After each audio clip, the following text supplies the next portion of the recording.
আপনারা দেখছেন আলোর জগৎ টিভি, সাথেই থাকুন।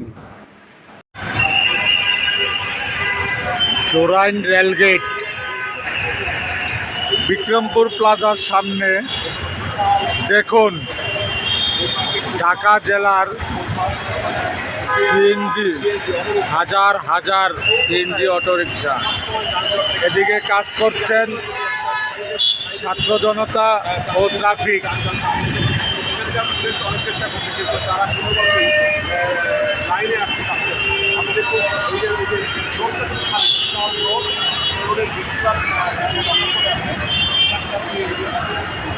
পাশে আছেন ফুটপাতের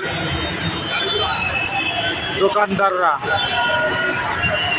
আর গাড়িও হাজার হাজার, তাই এত জ্যাম।